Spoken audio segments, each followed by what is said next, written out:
Good afternoon. Sorry, we were just doing a couple things, so we apologize for being a few minutes tardy. During the pre-meeting, I do want to announce the council has selected and like to appoint Bruce Nell as our vice mayor for the remainder of the year. I will be issuing the vice mayor's oath of office during the regular meeting when issuing the oaths to the newly appointed members. At this time, we will interview candidates for the Ward 2 and Ward 3 vacancies, and the City Council is interviewing all of the eligible applicants. Each applicant will be given 10 minutes to answer the 5 questions that the Council has provided and developed. The Council, the positions left vacant by former Council members Friel and Johnson will terminate on January 3rd, 2023. The Council members appointed will serve the remainder of that term. The candidates will be answering the following questions. Explain why you want to serve on the City Council. Describe your qualifications and how they'll benefit the City of Casper. What is your relevant experience serving on City Council or similar boards? How have you been following Council's activity lately? And please explain the current issues that the City Council is facing at this time. And tell us about your availability to serve the time commitments of Council meetings and board meetings throughout the week and the month. As you know, regular Council meetings are held the first and third Tuesday of the month beginning at 5:30, and our work sessions are held on the second and fourth Tuesday of the month beginning at 4:30. Council members are also assigned to up to 4 boards and committees, sometimes a little bit more, that they meet monthly. Additionally, strategic planning sessions and special executive meetings are scheduled as needed. And if selected, please note that you will be sworn in later tonight. And you will immediately join the council for the regular scheduled council meeting after taking your oath. Nothing like jumping right in. So we will begin with our very first candidate, and I believe that is Ms. Kaneen Humphrey. Come on up, Kaneen. Your Honor and Council, it's kind of weird to be on this side. I don't know. I know we're already behind schedule, so I think I know most of you. I'm going to go as fast as I can to try to get us back on schedule. 3 months is a short time to be on the council, so it's a pretty big learning curve when you're brand new. I know how to push the buttons. I know how to run a meeting. I know how to turn the things on and off, so I can jump in and get started right away. I'm not afraid to make those tough decisions that we're going to need to make in the next 3 months. And after 12 years, I have to admit, this was my home. I kind of feel like I've missed my family a little bit. So it'll be nice to have the opportunity to maybe spend 3 months with you guys. So if anybody doesn't know that might be watching, I spent 12 years on council from 2006 to 2018. I did not watch anything City Council for probably a year after that. It was a nice, refreshing break. But after a while, you do start to miss it. I spent 4 years as mayor, so I had that experience. I've been on a pretty good variety of the boards and commissions that you all serve on, so I'm familiar with most of those. Spent a lot of time with the surrounding towns' leadership and kind of the meetings that those guys do once a month, so it's nice to have some connections and know some of the people that are there. So what I bring to this, besides some of the council experience, is kind of an expert in aging and seniors and dementia. So we have an aging population. I look forward to helping if we have any of those issues pop up. I also run an assisted living and memory care building where I run the budget, I hire the staff, I train them. It's a little mini community all of its own. So I'm familiar with budgeting and following the process and employees that want pay raises and bonuses and all those kinds of things. So I'll bring that experience. I've kept up a little bit through visiting with some council members, with staff, with social media, which is always a little tough sometimes. Lots of comments on there. You know, the news, so I'm familiar with the issues, and I hate to say it, but a lot of the issues recycle themselves in maybe just a little bit of a different way. So everything you've been working on and budget-wise is something that I've been through and experienced. My schedule, this is really interesting. After I left council, I had so much spare time I didn't really know what to do with myself, so I was kind of bored. So I have that flexibility to make my schedule whatever it needs to be just because of the position I hold with my company. So I'm flexible. I'm hoping I can offer experience and jump right in if you guys need me. And I'm looking forward to an opportunity. So any questions so I can get you back on schedule? Any questions for Ms. Humphrey? All right, Nope, I it's don't good think to see so. you all. Thanks, Kadeen.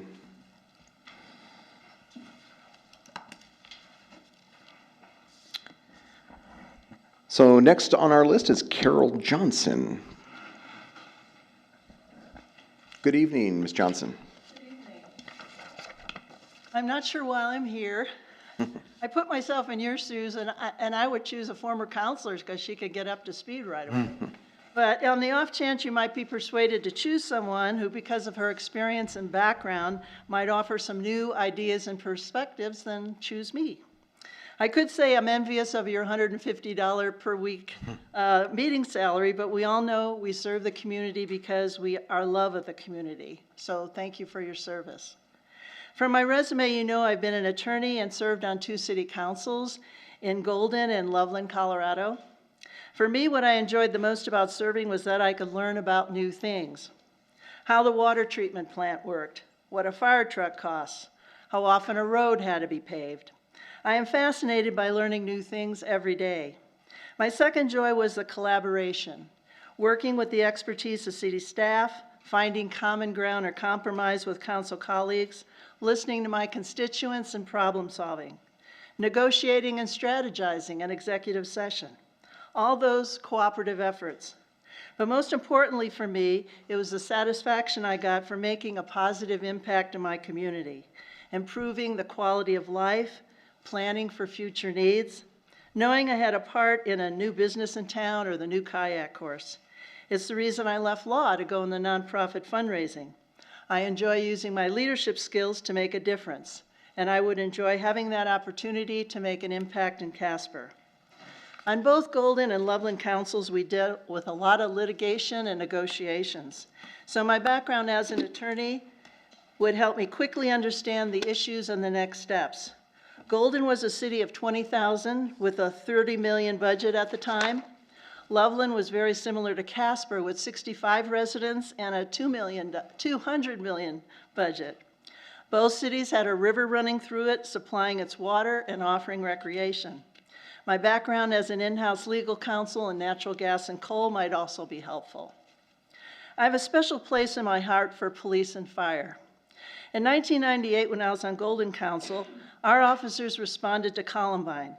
The chaplains were out in force when they returned. Because our officers were not sufficiently armed, the city had to invest in high-powered firearms we kept under lock and key. Because the responding agencies could not communicate with each other, the city had to invest in some very expensive Motorola equipment to avoid interagency communication issues in the future. Also in Golden, our police station was outdated. During my term, we went through a complete remodel of City Hall and the adjoining police station. Our temporary holding cells were out of code, we had serious safety issues, and we didn't have a sally port. With Casper's purchase of a new police station and its remodel, I can tell you I have been there. My soft spot for fire is more personal.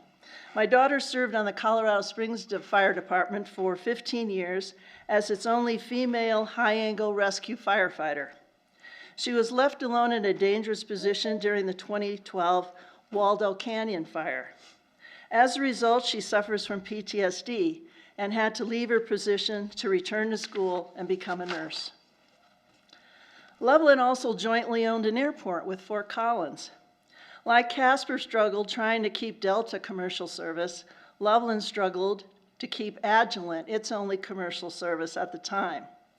While on council, Loveland and Fort Collins met for months, negotiating what improvements to make and how to fund them so Agilent would stay.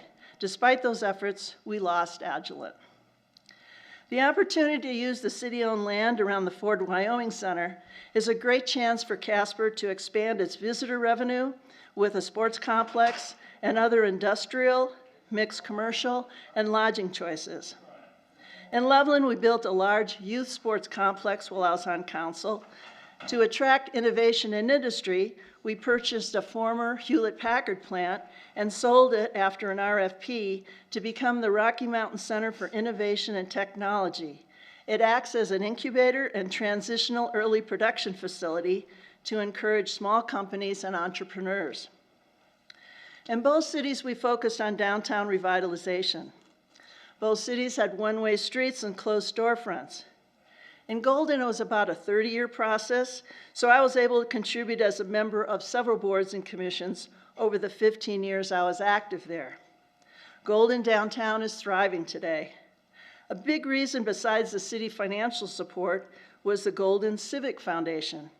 A wealthy local businessman through the foundation offered loans to hotels, restaurants, and other businesses who couldn't get bank loans. It continues today to offer loans and grants to businesses and nonprofits. It would be great to have such a foundation in Casper. In Loveland, I was the first council person to chair the Loveland Downtown team. It had always been led by city staff. We were able to put together a master plan, a streetscape plan, a parking garage study, and purchase key downtown buildings, selling them at huge discounts, making it financially possible for developers to make those improvements. If you have seen the Foundry, the Rialto, and Gallery Flats, you see how positive those purchases and plans were. I support the renewal of the 1% sales tax. $48 million is a significant part of our budget. In 1991, Golden citizens passed a 1% sales tax by only 7 votes, without a sunset dedicated to capital projects. It was very controversial, with at least 2 lawsuits filed against it. Initially, it was used to fund our community recreation center and the Fossil Trace Golf Course with the help of bonding. When I served from '96 and 2000, we were building the golf course. To be transparent in our budgeting, we annually showed exactly what capital projects we funded every year. Recently, the Casper Council had to decide whether to give 1% funds to nonprofits. As a nonprofit fundraiser, I can appreciate the need, but I'm concerned about the number of small, struggling nonprofits in Casper. With so many similar missions, the nonprofits would benefit from consolidating. In Loveland, the council supplemented our community development block grant funds with $300,000 annually we gave to nonprofits after they submitted a written and oral presentation explaining their project. To encourage affordable housing, our Loveland budget annually included funding for a certain number of Habitat for Humanity homes. In Loveland, I was a leader of the effort to pass a lodging tax after it had failed 3 times previously. After it passed, we had a grant process using lodging tax funds that nonprofits could apply for in support of events like concerts, sculpture garden displays, international bike races, and the like, attracting visitors to the community. I watched the Casper Council struggle with liquor licensing issues. We do need to work with the legislature. As a Golden Councilor, we were also the local liquor licensing board. We chose to create a separate liquor licensing authority when council was increasingly concerned that our role was interfering with our economic development efforts. Is marijuana coming to Wyoming? That's an issue we had to tackle on the Loveland Council. Both cities also had a large recreation community center with aquatics. Issues concerning equipment replacement, remodeling, and updating those facilities were issues as a counselor I dealt with. I-25 intersection and road improvements were always the top of our agendas in Loveland, as it is in Casper. Finally, I made a 4-month commitment to Doug McLaughlin 2 weeks ago to perform fiduciary work for him, so I'll be remaining in Casper through the end of the year. Acting as a fiduciary is a work from home, with your own scheduled job, so I'm totally flexible, with the exception of next week, September 13th to the 16th, I'll be on vacation. I'm single, my kids live out of state, I don't even have a dog, so I'm totally flexible. While I will not be surprised if you choose a former counselor for this interim role, I would hope you would consider me as your appointee, as I would bring some new perspectives and possible suggestions for solutions to Casper problems. Replace Sean Johnson with another Johnson, named Carol. Any questions for Ms. Johnson? All right. Thank you, ma'am. And I believe our next candidate is going to be virtual, so we'll get that set up.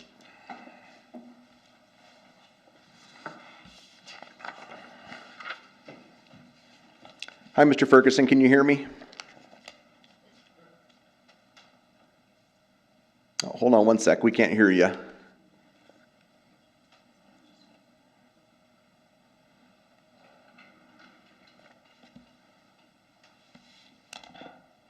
Can you hear me now? Oh, yep, now we can. Okay, very good.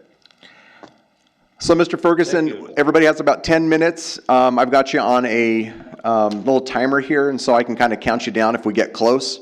But I'm going to go ahead and just give you the floor. Hey, thank you. It is a pleasure for me to be here today, at least virtually.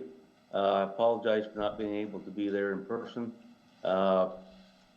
For about 45 years in a row now, my family's had a barbecue up here in Nebraska on property that my ancestors homesteaded back in 1883. We still have some property there, so my roots go very deep in the work ethic of the pioneers, just as happens in Casper. I grew up on this farm and ranch that my ancestors had, and really an opportunity for us to family gathering every year. So having said that, it is a pleasure for me to throw my hat in the ring, so to speak, to finish out the term of the city council member, the vacancy that's open now. Where I grew up is similar to the Casper area, so I'm really familiar with not only the resources around Casper, but also the citizens and how they, a lot of times, the same mentality we have back in Nebraska. After 40 years of city management, local government management, I did retire. I moved out to Casper 3 years ago to be closer to family. My son lives here. He's been working for local engineering firms since 2008, so we've had numerous trips back here to Casper, and we decided that this would be a good location for us to spend our retirement years. So we did move back here 3 years ago.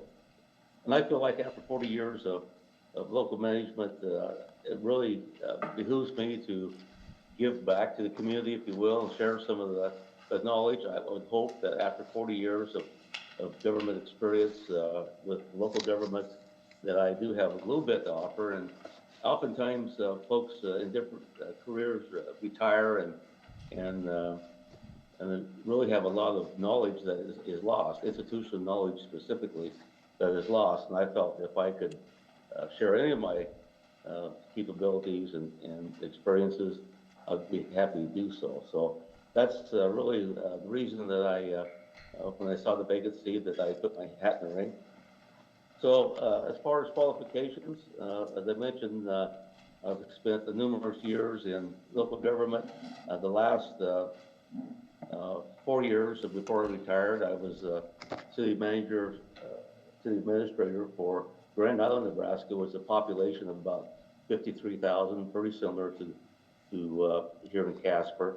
And it was a full service city, and by that I mean not only did it offer all the amenities that the normal city is required to offer, but we also had our electrical generation, our electrical distribution system, as well as all the other utilities other than gas. So we had about 590 employees in the city. We had a council of 10 members, plus elected mayor, elected by the citizens. So I definitely learned over my years of experience the difference between management and policy making, and I think that's needs to be very clear.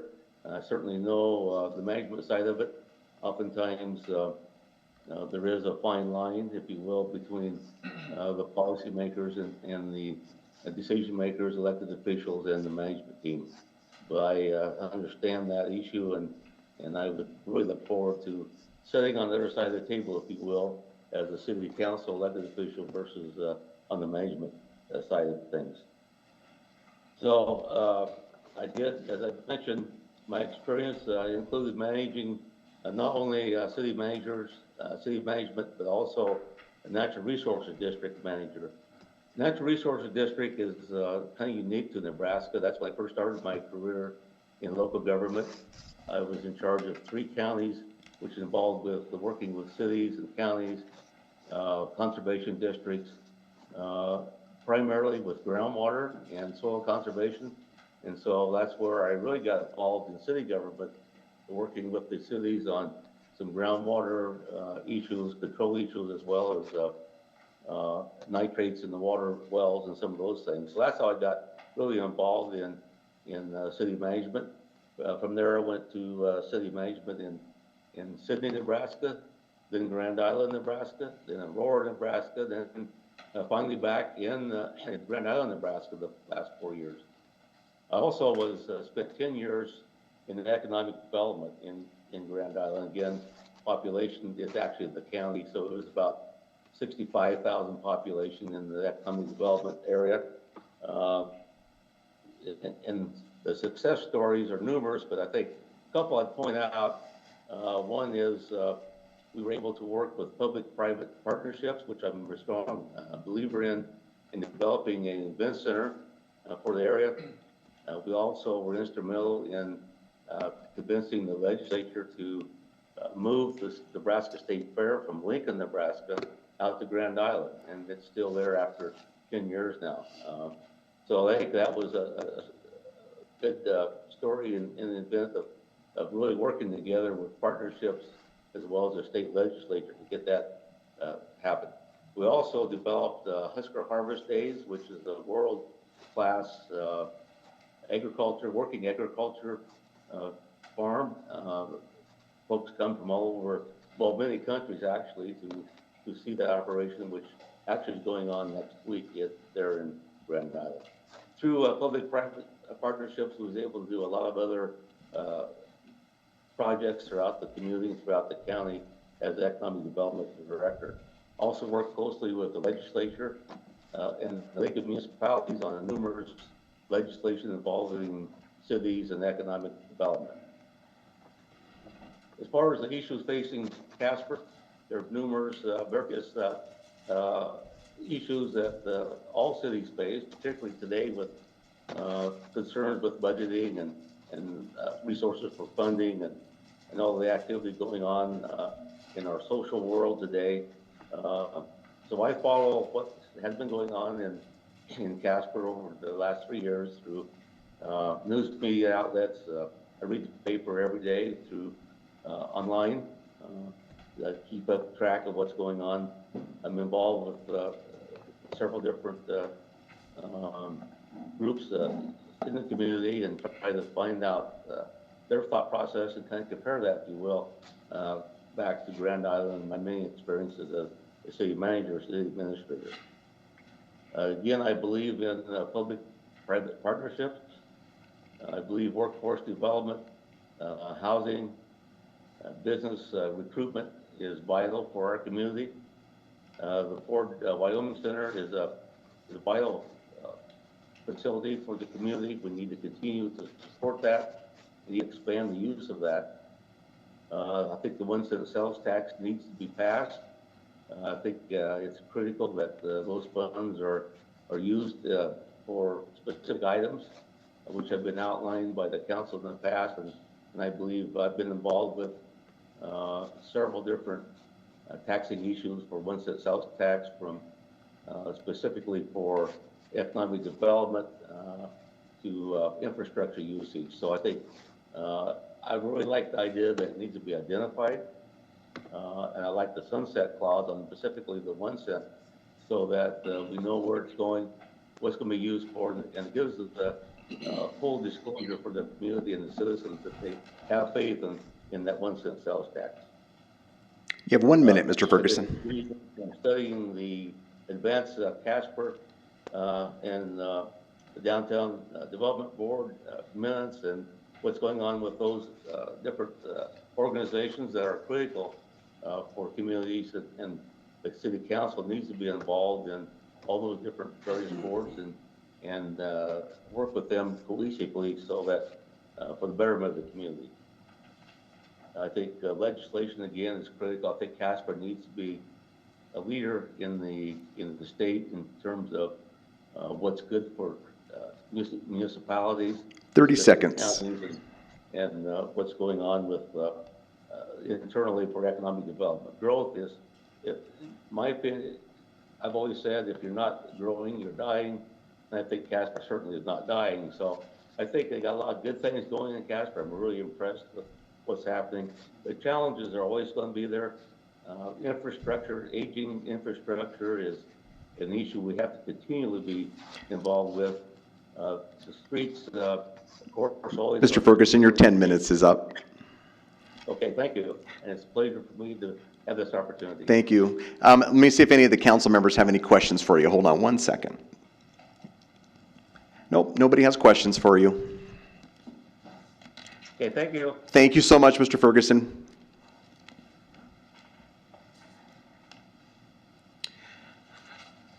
So is Amanda Happenstall here?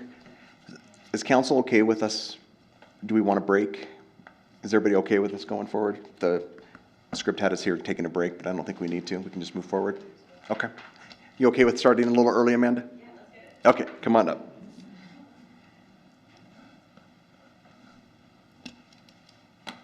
Good afternoon, Mayor and council members. I'm Amanda Happenstall, as you know, and I would like to thank you for the opportunity to interview with you.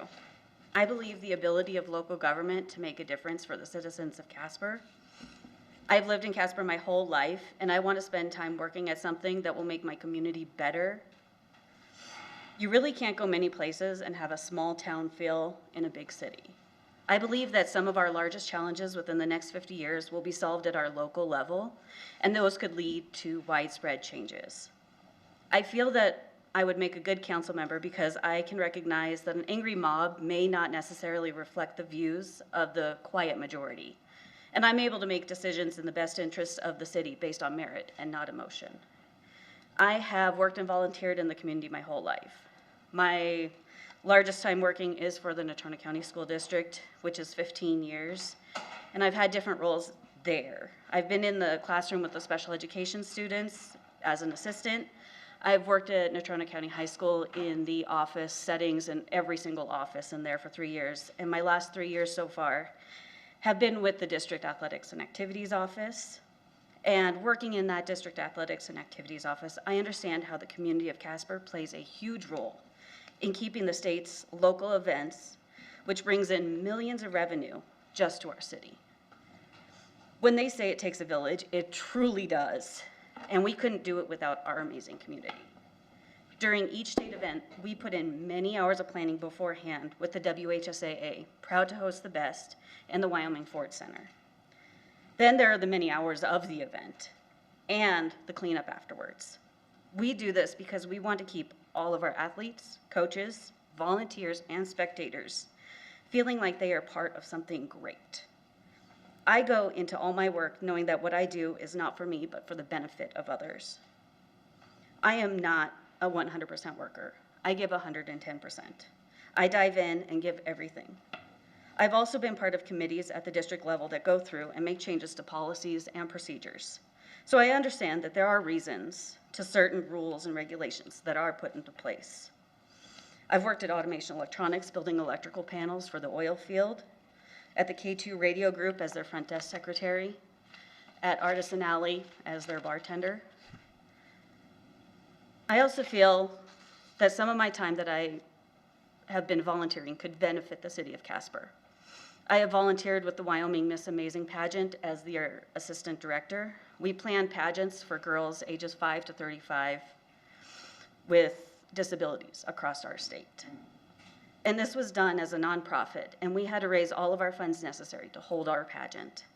I've also been the assistant director of the youth drama program of Highland Park for 10 years. I was in charge of organizing 10 to 15 teens weekly, having small sketches ready for services when needed, and making sure that my yearly budget that they allocated to me was used appropriately for these kids. I've also spent countless hours and time at Stage 3 Community Theater. I am sure there are other candidates that have more education, qualifications, or experience serving on city council. But I feel that I have the drive to invest my whole self in working to make the lives of the neighbors and community better, and I can speak the local community language. I normally listen to the council meetings on YouTube to keep up to date on the council activities, but during the summer, life got busy with my 3-year-old niece. And I have missed quite a few of those meetings to know exactly what the current issues are going on, but I am slowly catching up. The last meeting I had watched were the issues on the parking and the upcoming budgets. I have an open schedule Monday through Friday, 4:30 on, but I do have flexibility to take my lunch any time during the day. The only times I'm not available are during the Casper Volleyball Invite, which is this month on the 23rd and 24th, and the state volleyball tournament, November 2nd through the 5th. Thank you, Mayor and Council, and for your time and consideration. Well, is any questions for Amanda? No? Great, thanks, Amanda.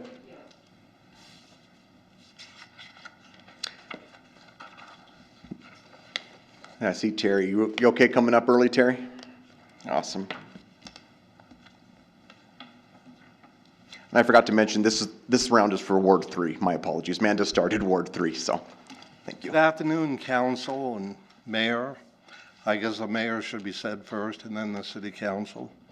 I'm proud to be here and thank you for giving me this opportunity. Number one, I don't know all the problems that the city is having and I don't pretend to know. I'm willing to roll up my sleeves if I had any and right now. And I'm a good listener and I've always been a community service oriented person. Over the years, I've been in YMCA fund drives, United Way fund drives. I'm currently in the Kiwanis Club. I've been in the Kiwanis Club for 25 to 27 years. I've been in scouting all my life, all the way from Cubs to Explorer Scouts, and community events was always my big thing. JCs, you name it, I've been in it, or not everything, but most everything in this community. I remember one of my big JC projects before the city used to decorate those trees out in front of the courthouse. I ran around this town in the downtown area asking for money to buy tree lights. And then I got some volunteers from the electricians with buckets and all that, and we decorated the trees in front of the courthouse. That was one of my big projects. But anyway, I've always been very community oriented. And I was on the city council back in '83 to about '92. I served under some great city managers, Ken Erickson through Tom Forestland, with a few in between. I know this is great. City manager is sitting in front of me, but I've just never had the opportunity to work with them. So I got that out of the way. I worried about that. But how to say that? I've been a liaison when I was on the city council, and I might add commission. I've been liaison to all kinds of groups, whether it's the airport, the wastewater plant, CNFR. I was on the committee that brought the CNFR to this town, and I was on the CNFR committee for 17 years. Even though I wasn't a county commissioner at the time, the county asked me to stay on as a liaison. Mr. Mayor, we're getting some feedback from somewhere. Hold on one sec, Terry. Yeah. What was that? Not you, Terry. I think it's there's a video on somewhere. Can you pause his minutes for a second, Amanda? Thank you. Already talking now. He applied for the other award. I think it's the former. Yeah, Ferguson. Tell me when. Unless you want him talking over you. Hold on one sec, Terry. Just don't forget what I just said. We're good. Okay. Go ahead, Terry. Well, I do know it takes teamwork, and we all know that. It takes, you can have your different opinions, different discussions, but once the problem's been voted on, if you want to call it a problem, it should be over with. You know, so I do know it takes teamwork. I'm just kind of following these questions here. Have you ever been followed? Yes, I've followed your activity list quite a bit. However, the last few months, I've been kind of busy with the campaign, and many times, I might add, that I'd go over to the work session at the county commissioner's office and sit there for several hours, and then I'd go to the 5:30 meeting, then I'd walk over here and watch you guys, you folks. It's just, you was just as interested to me as a county commission. I mean, I was interested in them both. I can't weigh one or the other because both groups have their different positions and problem areas to do. I guess about the biggest project I've ever been involved in, and I've been involved in many of them, many 1-cent projects, was a Townshend Justice Center, where incidentally the city chipped in and helped us with. The county commissioners built that. And then the next year, we took some money that was granted to us and helped the city with the landfill addition. So, and I've been involved in annexes, fire stations, not these currently new fire stations, but the new ones that you just tore down, the older ones. That was one of the first 1-cent projects, was fire stations. I don't know, I know you guys are trying to get the 1-cent passed. I went to the, what do you call it, coffee break the other morning, and I heard the city manager talk about 1-cent projects, and I know how important 1 cent is for the city and for the county. I'm excited about this proposed sports center that's coming up by the event center, and I think that's going to be draw people to Casper even more. I know you need a new fire station for fire station number 1 over here. And of course, I'm the police station over here that you just purchased. I know it's going to take some money to fix it up. I think that's very well needed. I've talked to, by the way, several of your police officers, and they've been very, very kind and courteous. And I know that there's just been some recent trials for them. By trials, I mean recent events. And I think that it was handled in a very proper manner. So I would just like to be on the city council because I enjoy community activities and I enjoy being part of everything as far as different situations. I'm a people person, I listen, and I think that's very important to listen. And it's also very important to get back to people that communicate with you, whether it's through the internet or wherever, or phone or whatever, or on the streets. If you don't know the question, find out the answer. Or if you don't know the answer, find out the answer and get back with them. So therefore, I hope I answered all your questions here, but I'd be proud if you picked me. So thank you very much. Does anybody have any questions for Terry? Nope. Thanks, Terry. Next we have Mike Pyatt. Come on up, Mike. Good evening. Mayor and council members, Terry and I run into each other the last month at different political events, so I feel like a part of Terry, but thanks for the opportunity to present my case for interim council member. It's going to be a real challenge for me to distill 40 years experience in 10. So we'll see what we do. One of the reasons I'd like to serve, when an opportunity comes up, I think one should say, is that something I can do? Could I contribute? And there's an old saying, to him who much is given, much is required. I've been given much. So I would like to say that if I'm selected, there's about 3 things that I would consider with the rest of you. Number one, whatever the element is, does it consider individual liberty? Is it necessary? And can we afford it?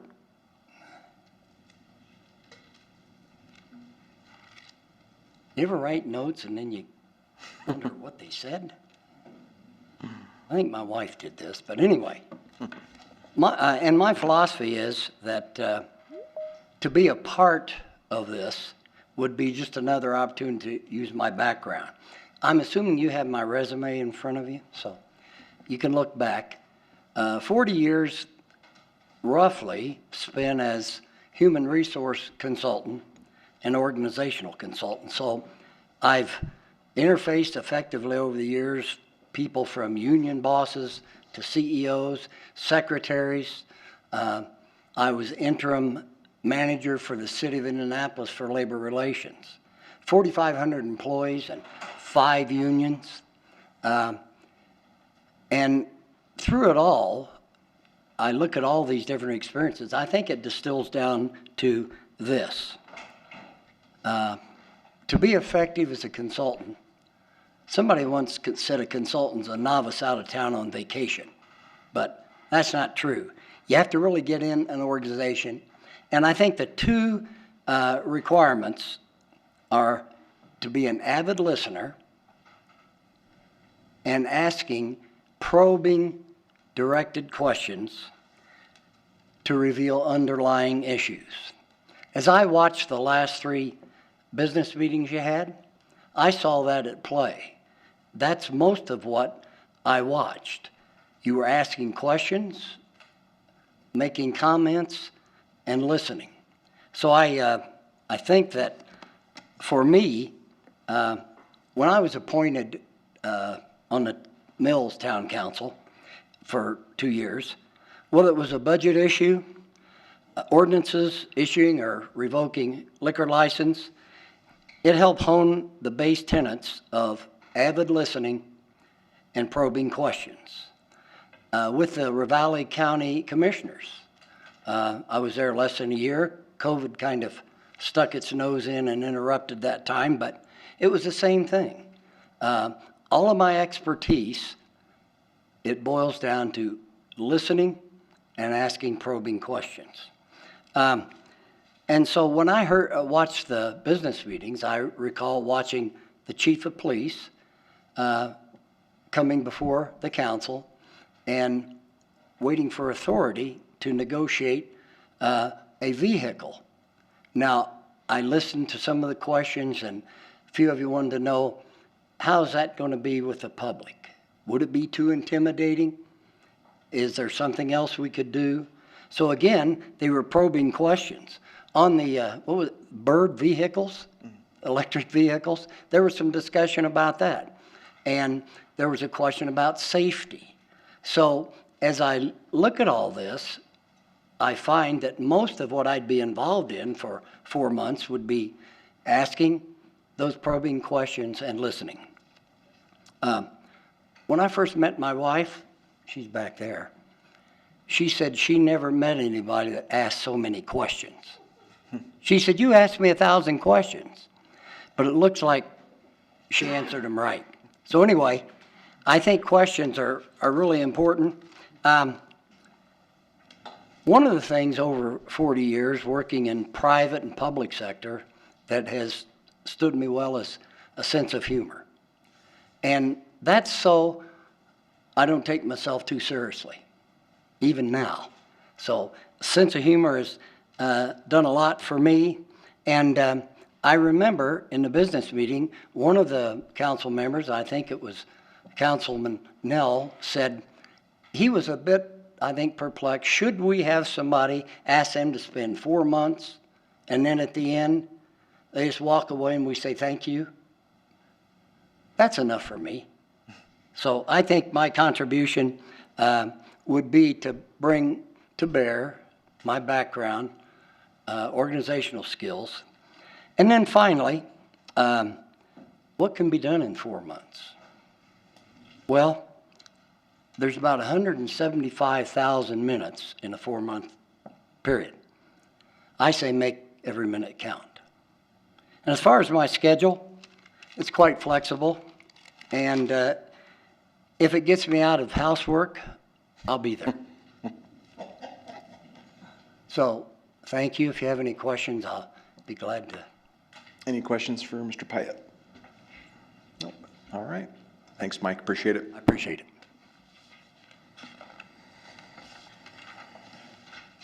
All right, Mr. Michael McIntosh.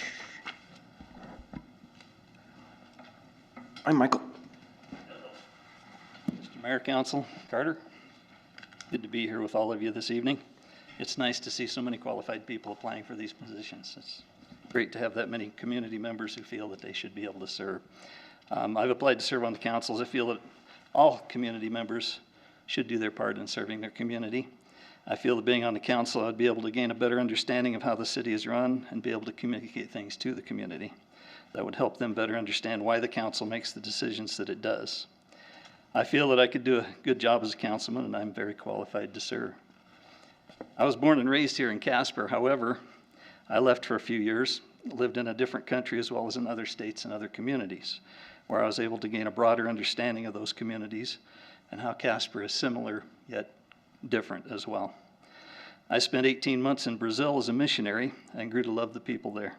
I went back a few months later and dated a beautiful young lady who a few months after that came to Casper, met my family and saw the cold weather and still married me. So it must have been meant to be.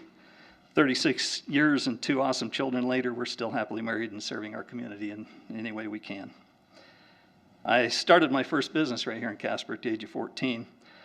Since then, I've worked in many different industries, ran many businesses from retail to running a bank to running sales teams, and currently I run my own tax accounting and business consulting business.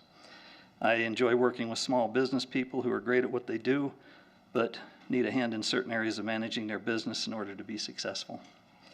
While running those businesses, I was transferred around the United States to several different communities, from small towns in the Dakotas and Minnesota to larger cities in California. And during this time, I'd always seek out ways to serve my community and get to know the people of the community and the cultures in those towns. I feel with my experience in those communities and working all those different industries and types of companies, I have a unique perspective in dealing with the types of things that the council deals with. I have what I refer to as a very good international IQ, rather than just a narrow view of the world. Having been raised here in Casper, yet having lived in many other places, I've grown a much broader understanding of the world, and I have acquired the ability to see every situation from more than one viewpoint, which allows me to empathize and be open to learning more and seeing other people's points of view, which allows me to make a much better informed decision, which will be hopefully the right one for the community. With this broader knowledge and experience, as well as the experiences I have gained from running and working in many different industries throughout my life, and serving in service organizations such as the Lions Club, Casper Rotary, as well as serving as a leader in church, I feel that I'm very qualified to serve Casper as a councilman in Ward 3. I have a great understanding of fiscal responsibility, yet I also understand how money has to be spent in order to provide the services that our community needs. Currently serve on the Planning and Zoning Commission for the City of Casper, coming up on my 2-year mark there. So you already have my name tag, so it'd be real easy, just slide. It's been great to serve on the Planning and Zoning, and I look forward to many more opportunities to serve.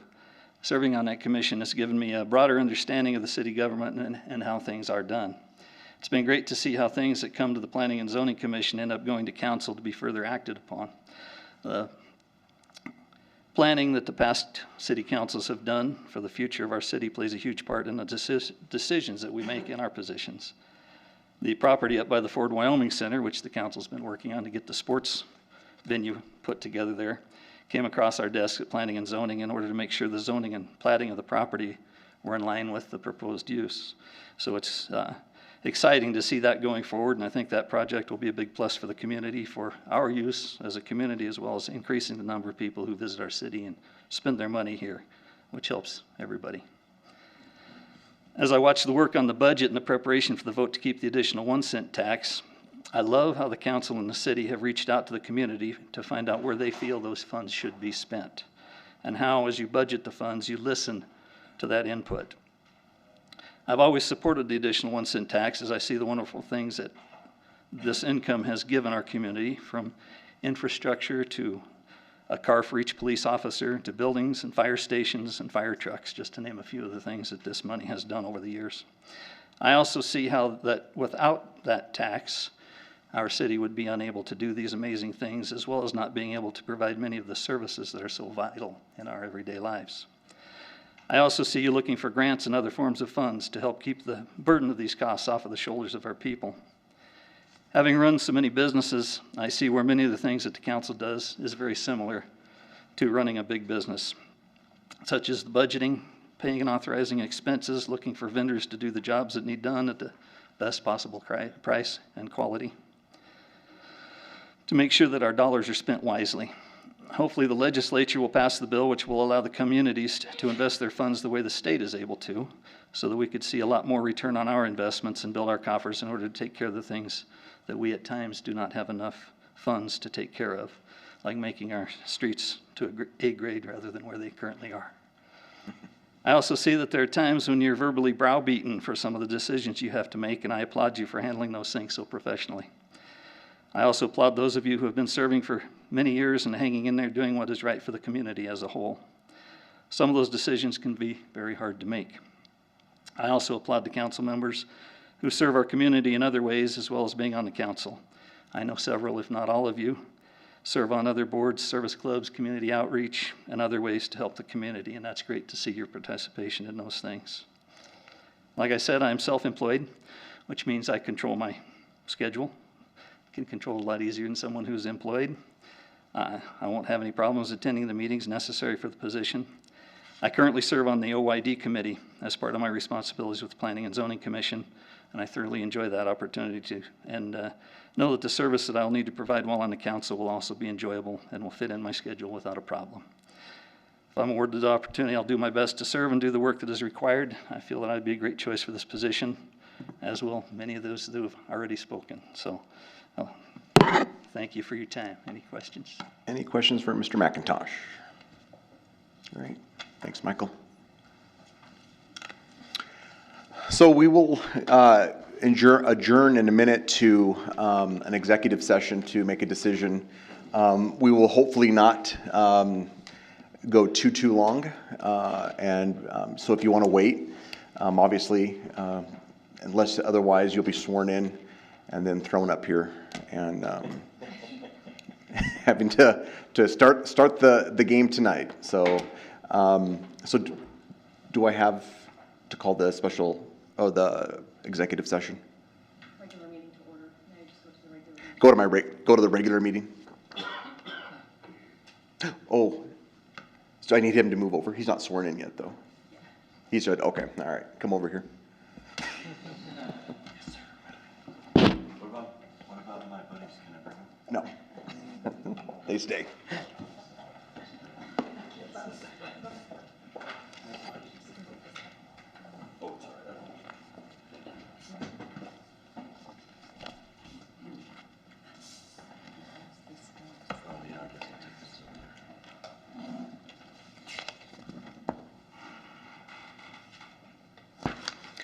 Before we begin this evening, I'd like to remind everyone to silence their cell phones and that council meetings are televised and can be viewed on channel 192.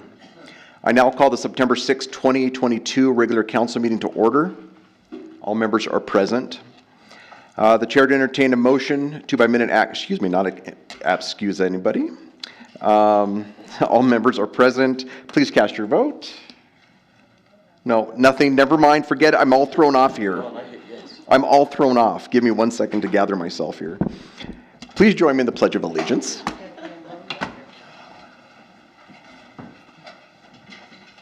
I pledge allegiance to the flag of the United States of America and to the republic for which it stands, one nation, under God, indivisible, with liberty and justice for all. Thanks for not sticking that on me. I'll go get it.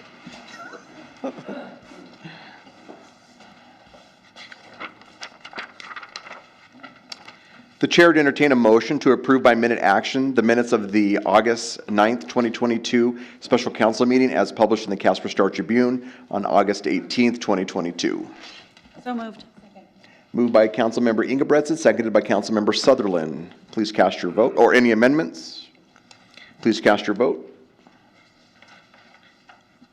Please record the vote. With all members voting aye, the motion passes. Chair to entertain a motion to approve by minute action the minutes of the August 9th, 2022 executive session. So moved. Moved by Councilmember Pollock, seconded by Councilmember Gamroth. Any amendments? Please cast your vote. Please record the vote. With all members voting aye, the motion passes. Chair to entertain a motion to approve by minute action the minutes of the August 16th, 2022 regular council meeting as published in the Casper Star Tribune on August 31st, 2022. Moved. Second. Moved by Councilmember Cathy, seconded by Councilmember Pollock. Any amendments? Please cast your vote. Please record the vote. With all members voting aye, the motion passes. Chair to entertain a motion to approve by minute action the minutes of the August 16th, 2022 executive session. So moved. Moved by Councilmember Ingebretson, seconded by Councilmember Sutherland. Any amendments?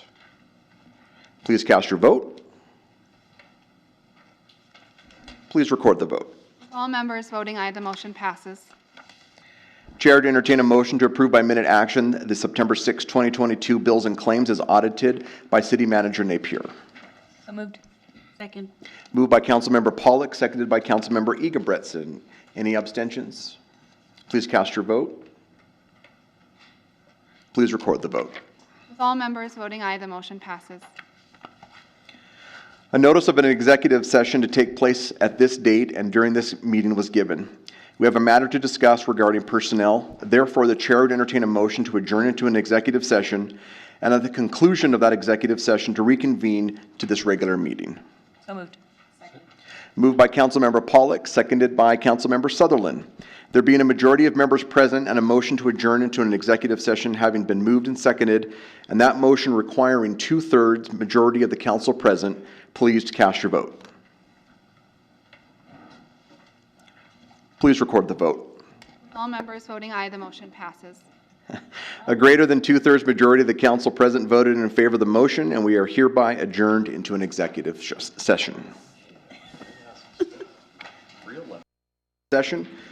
And in the executive session, there was a motion and a second to that motion to adjourn from the executive session and reconvene our council meeting.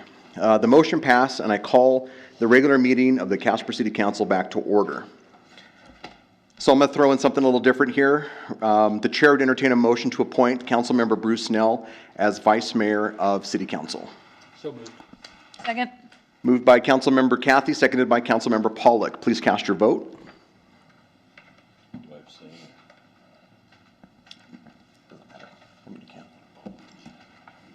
Please record the vote. With all members voting aye, the motion passes. After a motion to consider the appointments, I would advise the council that the floor will be open for any additional comments or motions following our executive session.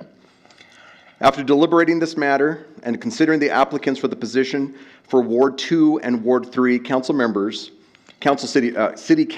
the chair would entertain a motion to appoint Keneen Humphrey to fill the vacant city council position as a council member for Ward 2 and appoint Michael McIntosh to fill the vacant city council position as a council member for Ward 3. So moved. Moved by Vice Mayor Nell. Well, close, not yet. Hold on. Oh yes, you are the Vice Mayor now. Moved by Vice Mayor Nell, seconded by Councilmember Cathy. Any discussions or comments prior to voting on the motion? Yes, Vice Mayor. I would like to thank all of you that applied. Any one of you would have done a spectacular job for us. So it was not easy, and we just appreciate all of you that stepped forward to serve the community. We did pick some folks that we hope can jump right in, and it's just a very short stint, but thank you all very much for applying. Any others? Yeah, go ahead, Councilmember Gamroth. Thank you, Mayor. To piggyback on that, I would just say that I also agree there were a couple great candidates, and would encourage you. I know these circumstances are different in the sense that it's only a 3 to 4 month tenure, but if you have interest in serving longer, I'd love to see you on the next ballot. So thank you all for applying. Appreciate it. Anybody else? Okay. Again, I just want to make that, echo that sentiment. It's not easy to put your name out at any time, especially in this day and age in local government or beyond that. And so we thank you. So obviously there's always open positions, and we encourage you to run to serve our community, and we appreciate that. So thank you so much. All right, please cast your vote. Oh, the appointment. Yeah, yeah. Please record the vote. With all members voting aye, the motion passes. So on behalf of the City Council, I congratulate our candidates that we have chosen on their appointment to fill the council member vacancies. And we welcome you and look forward to working with you. The City Council wants to thank all of our applicants, and we thank you for all your work that you do in our community and your continued success. Then when you do those, we appreciate it so much. Thank you so much. So, Fleur, are we bringing them up now? Oh, so Councilmember Kathy asked if we would be doing anything with meeting rules if we started, because we're essentially in our meeting right now and we're supposed to start at 6 that has been presented. Are we okay to take a break? You know, Mr. Mayor, I believe that we had modified the date to reflect a scheduled start of 5:30 with 4 for the interview and the pre. Perfect. 5:30 for the actual meeting. Perfect. I think that was published as I saw it. Oh, wonderful. Okay. Okay, let's take a 5-minute recess, then we'll get everything gathered, and then we'll appoint, we'll do our oaths of office to the council members and the vice mayor too. So, thank you. I'll have our incoming council members, Keneen Humphrey and Michael McIntosh, join me up here, as well as the new vice mayor to take the oath of office.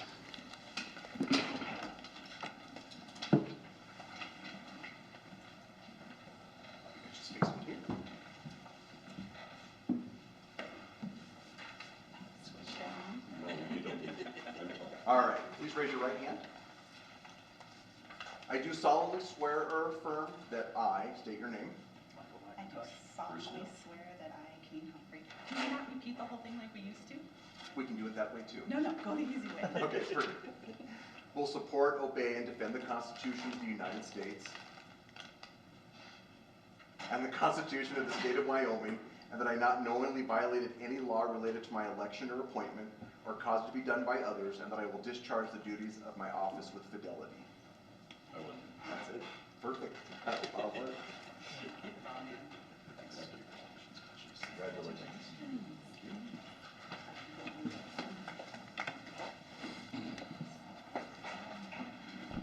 So I'll take a second to have them introduce themselves, if I can do that real quick.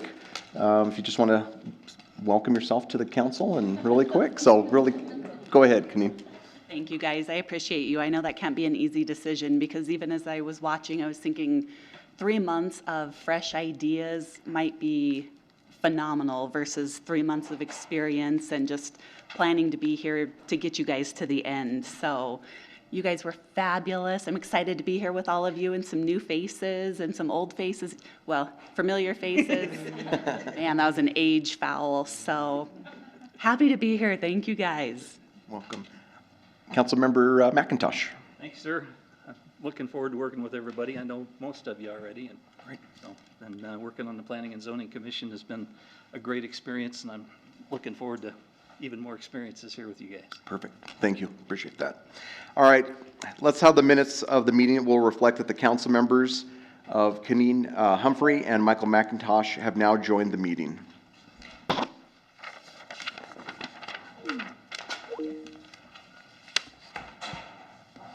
All right, now we're going to move into our bright spots. We are pleased to welcome representatives from nonprofit agencies from around the city to discuss Hunger Action Month tonight. So if you're here for that, would you please come forward?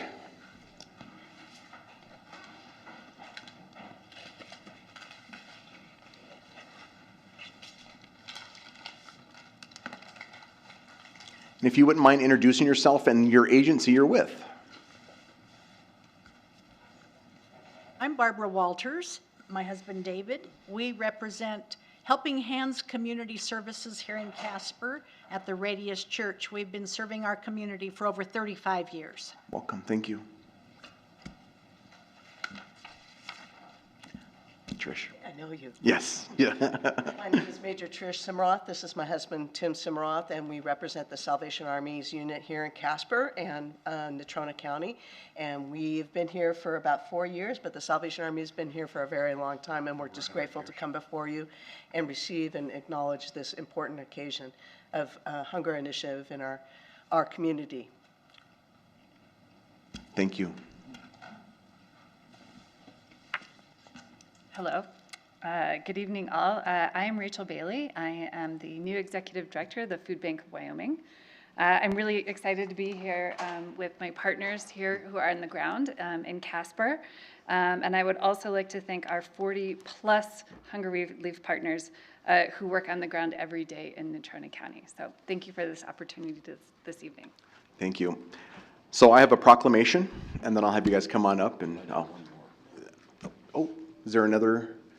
Are you here? Oh, you want to come and introduce yourself? What am I saying? I'm just introducing myself. Yep. I'm Karen Mormon, and I'm from the First Church of the Nazarene. Okay. Perfect, thank you. So I'm gonna go ahead and read the proclamation from the dais right now, and then I'll have you guys come up and, or one of you come up and accept it. Does that sound good? Okay.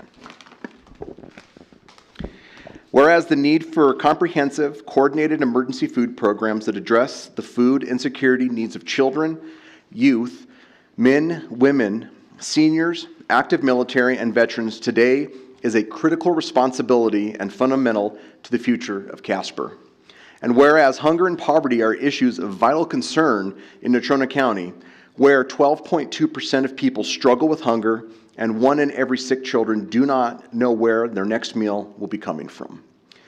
Whereas Food Bank of Wyoming, a member of the Feeding America nationwide network of food banks and their local partners, First Church of the Nazarene and the Salvation Army, help to educate people about the important role of hunger relief organizations and raising awareness for the need to devote more resources and attention to hunger and food insecurity issues.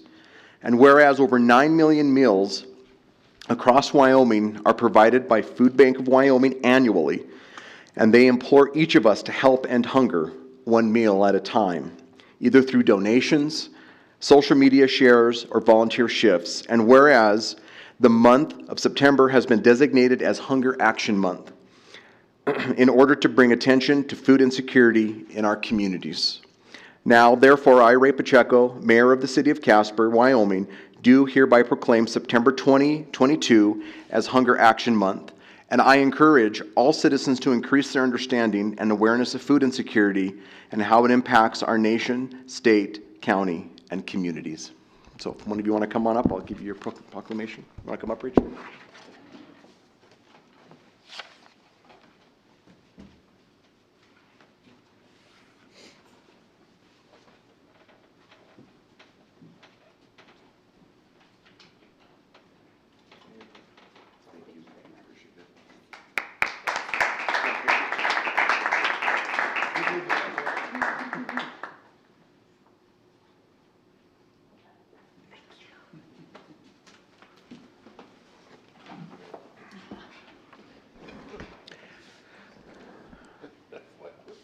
So while the words of a proclamation are written for me, I do want to say that I think it's easy for us to come up and, you know, when I used to teach kids, when I used to teach my freshmen years ago, one of the things that I would always talk about is that you get to go home, get to go to your cupboard, you get to get whatever you want. You get to do it, you know, there's water there, there's fresh water, there's pop, there's all these things.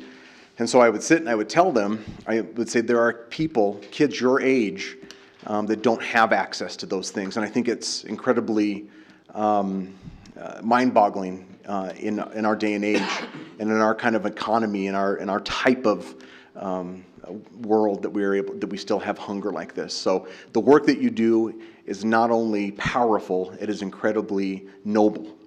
And so I appreciate that, and I really encourage people in the state of Wyoming, not only Casper, but to continue to fight that fight, so we don't ever have anybody ever go hungry again. So thank you, and God bless you guys. Appreciate it. Thank you.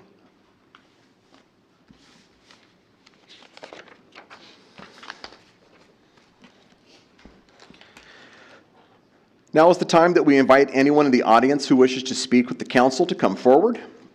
As stated on the first page of the agenda, we are asking the following. Please state your name and address. Direct all questions, comments to the mayor, and only the mayor. No personal attacks on staff or council will be tolerated. Council will not respond to any personnel matters. Those will all be referred to our city manager. Questions posed by speakers may or may not be responded to by our council members. Presentations are limited to 5 minutes, and no duplication of speakers are allowed. Please note that public hearings and ordinances have their own comment period, so please hold those comments until we reach those items on the agenda.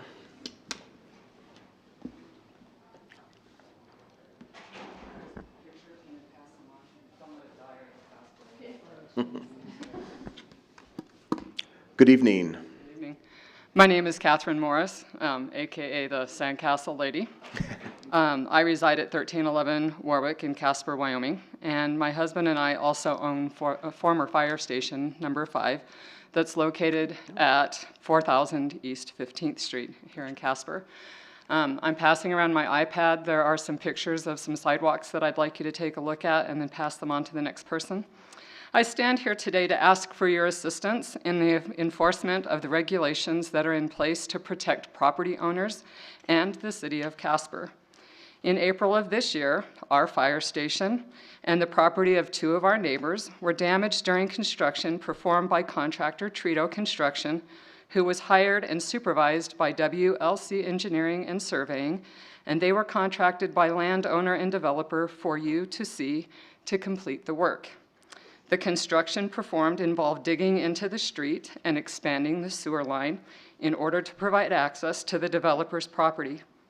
Due to the proximity of the hole being dug to the sidewalks, as well as the requirement of very large, heavy equipment, all of the curbs and gutters from our sidewalks were broken off. They are detached from our sidewalks. In addition to this damage, the street light and my mailbox were both hit. The mailbox was removed from its post. The street light has been replaced by Pacific Power and Light. I believe compliments of the taxpayer, because I don't believe the developer has had to pay for that.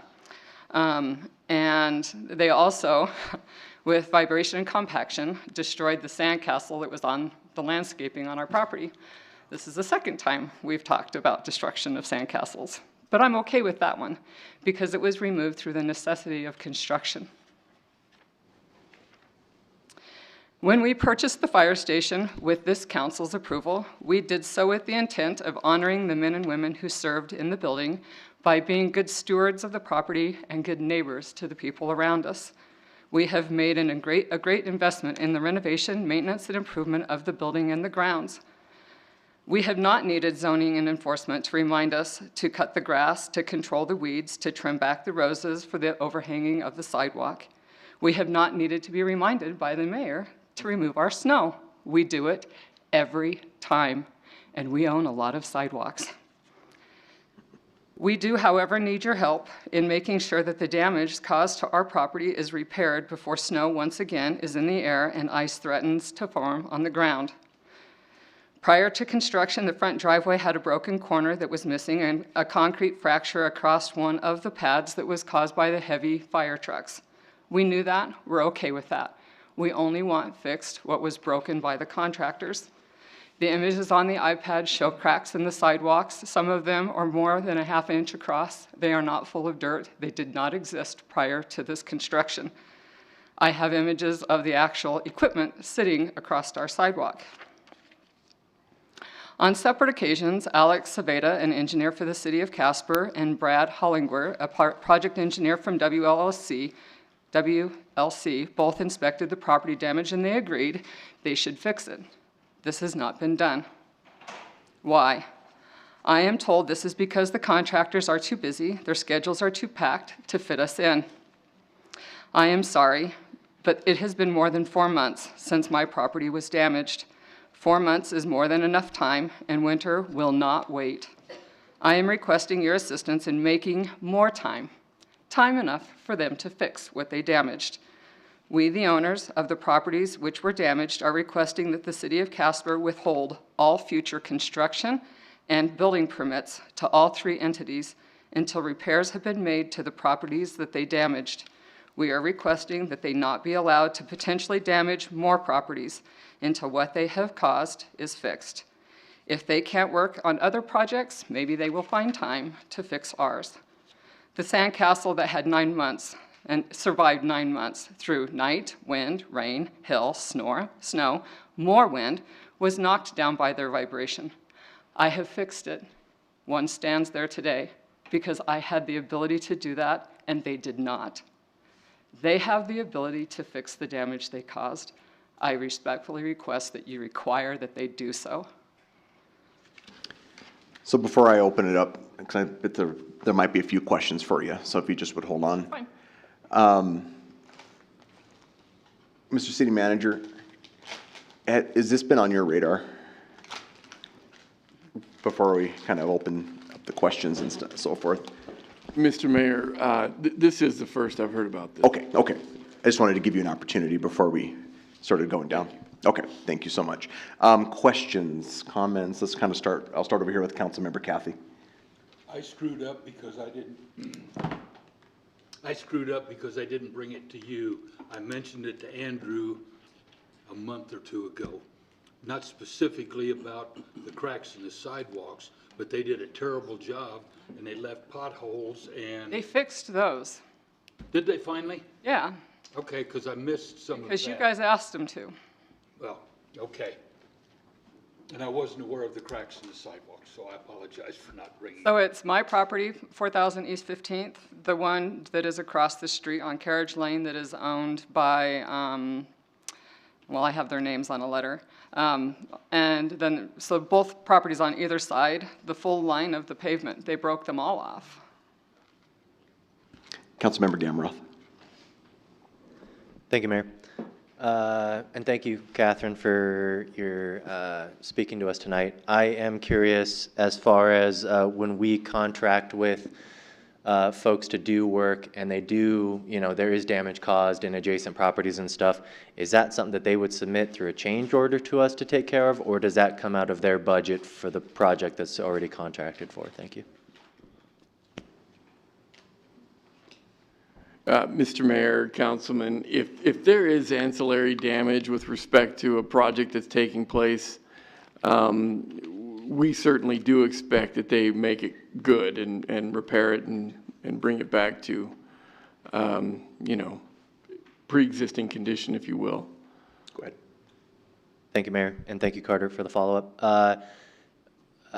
So to go on to that, can they submit a change order to increase the budget for the project based on that auxiliary damage, or do they have to work with the budget they've given to complete the project as well as fix the auxiliary damage? Thank you. Mr. Mayor, Councilman, typically that is not done through a change order. That would be done. That would be done just on the part of the contractor to make that right. And so, but keep in mind, I have not looked into this one iota, and so I'd really appreciate the opportunity to ask some questions and see what we can do to help. So I'm wondering, so I've got 2 more. Would it be more beneficial for you to get to the bottom of it first? I mean, a couple council members, if you have some questions, go ahead if you want to do that. So I'll start with you, Vice Mayor. Okay, thank you. My question's more for, and it's not a question, I guess it is a question. Carter, in the event that something like this happens, you haven't even heard about this. So what would be the normal protocol when we have a constituent whose property's been injured? What would their normal protocol be? So in the future, if this happens again, what would the normal steps be instead of coming to council? Not that I don't want you to come to council by any means, you're more than welcome here, but it doesn't seem like that was probably the proper steps to probably get this handled. So I'm wondering what that should be. Mr. Mayor, Councilman, assuming that we are talking about a city project where we're dealing with, city public works and those kinds of things, indeed, generally speaking, what happens is the contract manager on site is made known of the damage on hand. In an ideal situation, that individual would reach out to our representative and we would do what we could to make that repair corrected. And so that's the channel. The project manager, our RPR, and then we follow up to get that repair taken care of. Well, as a follow-up, if I may, Mr. City Attorney, in the event that this has happened exactly the way she has said it has happened, do we have the wherewithal to withhold or to somehow force the contractor to get in there and get this fixed for them in time before the snow flies, which is coming very quickly? There's a couple of issues there. One is known as the legal concept of standing. So it wasn't our property who was hurt, and the city didn't hurt the property of the citizen. And so we don't have standing to take that into court against the contractor. However, we do have the ability, because we do have an awful lot of work that's offered to public works and to fund the contractors and to keep their businesses going, to say, hey, look, you need to make this right. You were up there doing this. It's clear that the Morrises, have good documentation of how things were and how things turned out. They've been reasonable. They've given you a lot of time. You need to do this. And if you can't do it, we're going to have to investigate whether you should become disqualified as a contractor for the city of Casper. And that would be a way then to do it in a not legal setting, such as a lawsuit, but in a situation where maybe a little bit more than moral persuasion is used.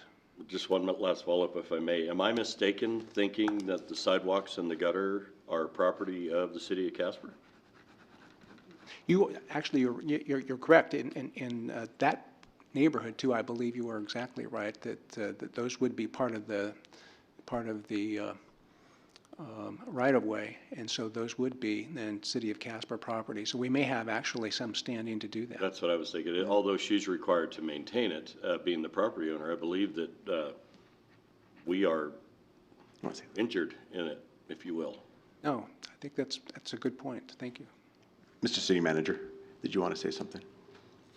Mr. Mayor, Councilman, along the lines of this discussion, one of the things that helps our standing is if indeed this is a public works project. Oh, you need to find that out. And I'm not sure. That's right. So that certainly helps our position in the conversation. And without a doubt, the question about whose property is affected and so forth is a pertinent one, in that indeed that needs to be ironed out as well. Good. Oh, hold on. Councilmember Ika-Bretson. I always forget about you. I'm sorry, Lisa.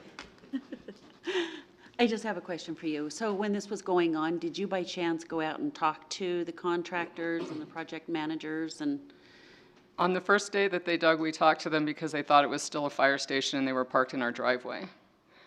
So then they knew that it belonged to us, and then they dug it up. They had already knocked the mailbox off and the street light was broken. They finished the job, they filled the hole, the sandcastle was knocked over, we kind of laughed about that. I was still teaching school, I came home from school, the hole was filled and paved, and the sidewalks were not repaired. The next day, I called the city department for the streets. I was redirected to the city engineer's office, where I spoke to Alex. He was very friendly, very helpful. He came out and he looked at the property. And he agreed that there's no dirt in the cracks. There's no way that they're old. Trito said that they were old and that they were there and that they weren't going to fix them. We didn't agree. Then the engineer for WLC came out. Well, I'll back up. I got together with the neighbors. We wrote a formal letter of request and mailed it to all three companies, the developer, the engineer, and the contractor, requesting that they be repaired and that we have some kind of written communication as to when they would be repaired, giving them a deadline of July 11th to contact us and August 25th to complete the work because that was 4 months after the damage was done. I caught the engineer looking at the damage, didn't have an appointment. I happened to be outside rebuilding the castle, which kind of was funny. He agreed that the damage was there and that they would fix it. I insisted on a written communication documenting that we had had a conversation. I finally did, I got a letter from WLC that acknowledges that they should fix it, but they just don't have time in the schedule. And now it's crickets. I haven't heard anything. And it's gonna snow. And there's a gentleman that uses our sidewalk on a regular basis who accesses the community through the use of an electronic wheelchair. We have always made sure the sidewalks are clear for other people, but especially for him. And we just would like to have it fixed. Councilmember Kathy. In answer to one of your comments, is I had understood that that was not a city project per se, that it was actually the owner of the property that is there on, would be to the east of our water stuff there at the corner of 15th and Outer Drive. And that was for the extension of at least sewer and I believe water, maybe, but so that basically that piece of property had city amenities to aid in the sale of that property. And so that's where that's how I had understood that whole project. That's our understanding as well. It was the request of that one, the people who own that parcel in order to be able to develop it. Yes. So here's what I'll propose is I want to give our city manager enough time to do some investigating, and then he'll reach out to you. Is that okay? You want to do that, Carter? And then we'll go from there and see what transpired. And I know it's probably a lot of going back and forth here. So. And that's fine. We're willing to put in whatever effort it takes to get it repaired and fixed and to talk to whoever we need to in whatever order is necessary. We just don't know where to go next. Perfect. And it's going to snow. Yep. Stop that. Okay. Well, all right. It can come down clear, but the weather's going to change. Thank you so much. Our city manager will be in touch. Great. Thank you. Thanks. We'll give Yeah, you a grant. go ahead. Thank you, Mayor. I got faith Carter's going to look into it. He's good at that. But I did just want to thank you again, Ms. Morris. It sounds like, at least from the information that we have so far, you've done your diligence. You sought the partnership of your adjacent property owners and neighbors. You wrote letters to all of the participating agencies. You asked for written documentation yourself. I think, you've crossed all your T's, dotted all your I's, so I appreciate you doing the work beforehand. So thank you. Hope we're able to find a good resolution. Any others who wish to come and speak? Mr. Steensland. Pacheco, how are you? Good, how are you? Dennis Steensland, 533 South Washington. My primary issue was to come down and see who our new members are and who our new vice mayor is. That started it. As I got the minutes for tonight's meeting, I went to the consent section, so I've got some questions on that. A lot of money expended for the dump. Anyway, my question is, if it's stimulus money, impact assistance money, where's the money come from? And the one that caught my eye was a $48,000 new small area mower. So between well, I didn't add all these up, but there's 5 issues here with probably $1 million, something. So anyway, seems like kind of a small issue with what I'm following up, and I did appreciate you addressed her concerns, because I've been here enough to know that many times they aren't even addressed. So that's my concern, or my question. Where did this money come from? And that's all I care about. Carter, do we know where the stimulus funding, where those dollars came from? I know that's going to put you on the spot real quick. It's okay, Mr. Mayor. Mr. Steensland will be happy to know, I think, that none of these are stimulus dollars or CARES funding or impact dollars. They're tax dollars. Probably from the, I mean, if we want to say it's from our city budget, yes. So, yes. But it's things that, I would say that when people ask, you know, when we're making these big spending moves, it's necessary. And I know that they bring that and say, hey, these are the things that we're going to need, and they're budgeted in there. And so it's something, do you want to say something, Mr. City Manager? Mr. Napier, excuse me. Why did I do that? That's third person kind of stuff. Mr. Napier says, I'm real sorry. The sanitation purchases, Mr. Mayor, are from the sanitation fund, which technically would not be considered tax dollars because those are funds generated through fees and so forth, through that enterprise, if you will. As it relates to the area mower in parks, certainly that would be most likely 1 cent dollars that were collected through the 1 cent 16 process. And so just to clarify, when we're talking about tax dollars, that would really be the only application of tax funds, if you will, through 1 cent 16. Does that make sense, Mr. Steensland? Yeah, it does. I don't question the need for any of them or any of that. That is a pretty fancy lawnmower, but anyway, I was expecting to hear that it was stimulus money. Oh, sure. Something along that line. And then I was going to ask the Trumpers what they thought of that. So anyway, thank you for your time. Thanks, I appreciate it. Councilmember Gamera. Thank you, Mayor. Carter, I wonder, a couple of the projects that Mr. Steensland brought up, would they not have been, I remember back when we were doing budget discussions, all of the projected capital budget projects each had like a attached memo for each of them. I wonder if these purchases would have those attached memos. I liked them because they kind of went into more detail about why the purchases were being recommended to be made, what the purpose was. I just wonder, would these have been, I'm happy to pass that information to Mr. Steensland. I can't find it at the moment, but I was just curious if you knew whether they would have been included in that. Thank you. Mr. Mayor, Councilman, that would be the case, and we could certainly help Mr. Steensland with that information if he so desires. Yeah, absolutely. Thank you. Thanks, Mr. Steensland. Mr. Vice Mayor appreciates you. Any others who wish to speak and address the council?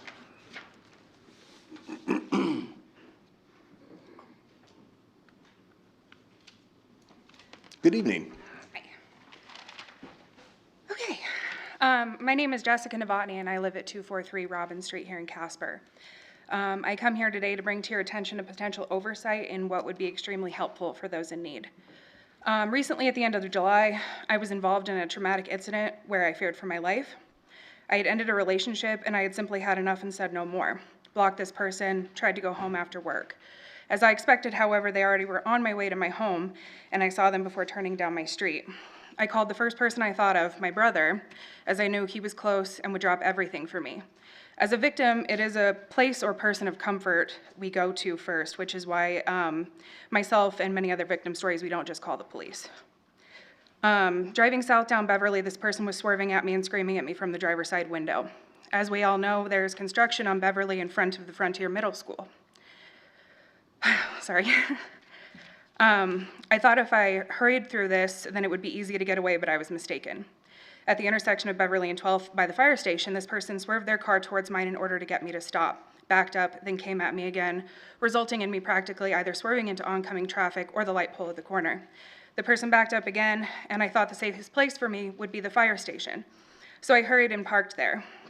From there, a confrontation occurred right in front of the building, and I was hoping the firemen that were inside would notice that this was happening, but they had no idea that I was even there, because as I found out later on, there are no cameras.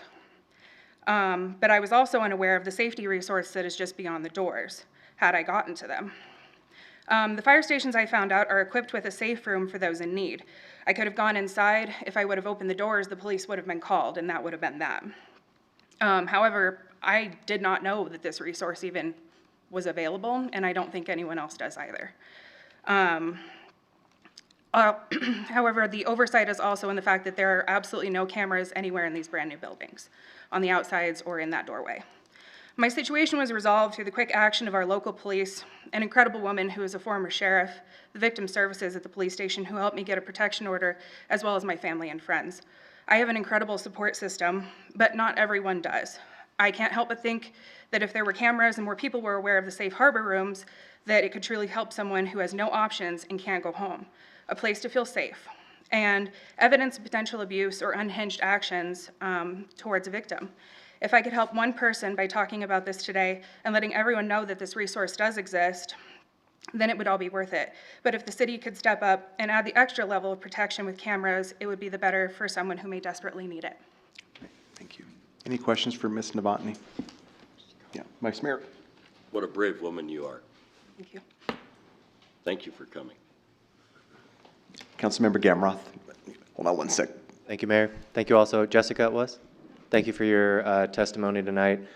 I guess I would just say on the topic of cameras, probably would be ideally a great thing to do. However, they are just very expensive, and then you also need the digital infrastructure to store that data. If you want to keep those recordings for 30 days, you need the servers, the drives, everything, so it just adds up quickly. But I also was unaware of the safe harbor spots, and I consider myself pretty informed. So I would like to know, I guess, more about that program or those facilities, and if there is, it sounds like there's potential for us to do a better job messaging-wise to the community to let folks know that's around. So I'd be interested in that. Thank you. Councilmember Ingebretson. I asked for this to be put on a work session, so I think that we do have it somewhere in our work session to be brought up, so Chief Black can talk about that.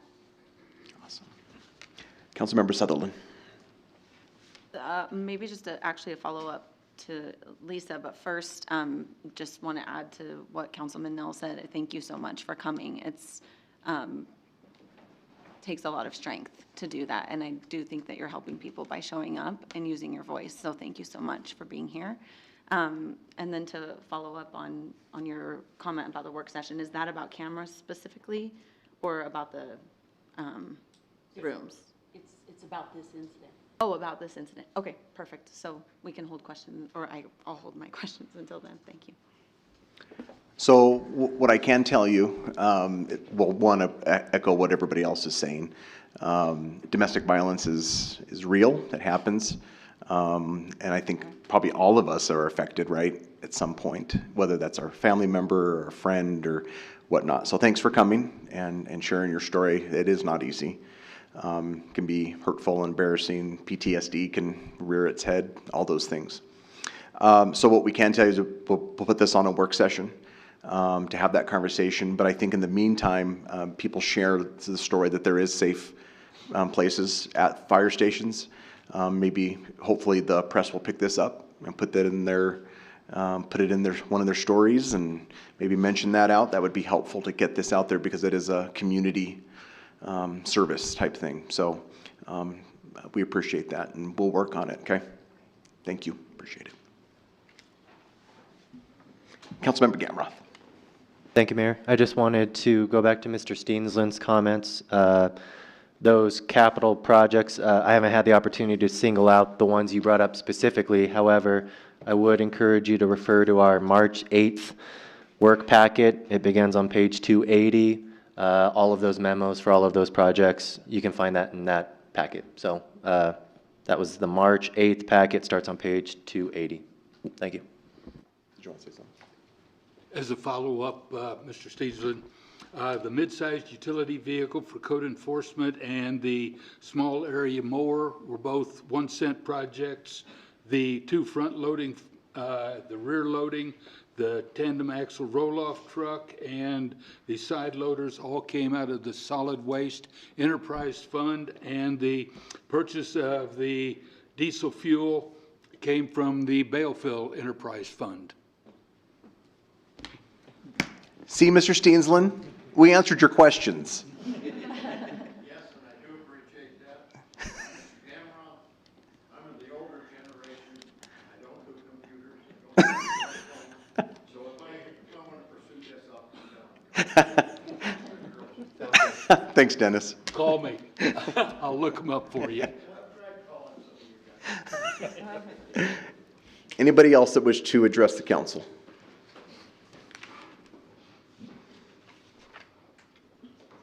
Good evening. Hi. And I'm a little nervous because I don't know. I think I have the opposite of her. I feel like I have too many police officers following me, and it stems from my own taking in a couch surfer that was a meth head, that she was lying to me that she was clean and sober, and now it feels like I've been picked on. I've quit drinking 3 years ago. I've been pulled over twice for DUI because I don't like to be followed. But anyway, the cost of the vehicles, it seems like there's too many, and I noticed that the officers take their vehicles home. It would help if maybe they just drive to the station, and I don't think firemen take their fire trucks home, but I get high anxiety because I have PTSD over cops. That stems from when I was a teenager. Got picked on, and when I see one, I just get high anxiety, and it seems like I always see them. I feel like there's too many vehicles. I don't know if every deputy has one, every rookie, every sergeant, and I don't think they should be allowed to take them home. It would help my stress.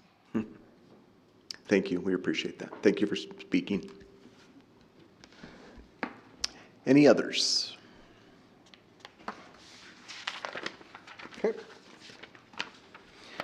Please read the consent agenda titles.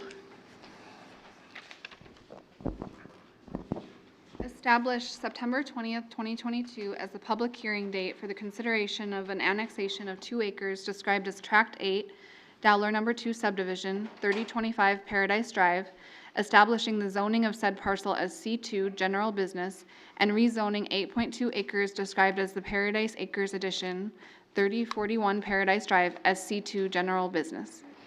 Establish November 1st, 2022 as the public hearing date for consideration of a resolution certifying annexation compliance with Title 15, Chapter 1, Article 4 of the Wyoming State Statutes to determine if the annexation of 2 acres described as Tract 8, Dowler Number 2 subdivision complies with Wyoming Statute 15-1-402.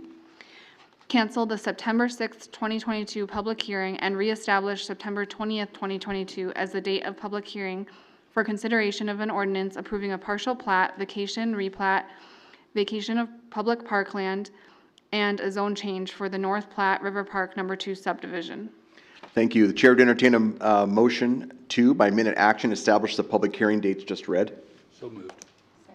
Moved by Councilmember Cathy, seconded by Councilmember Sutherland. Any abstentions or nay votes? Councilmember Ingebretson. I'll be abstaining from 9A3. Any others? Please cast your vote. Please record the vote.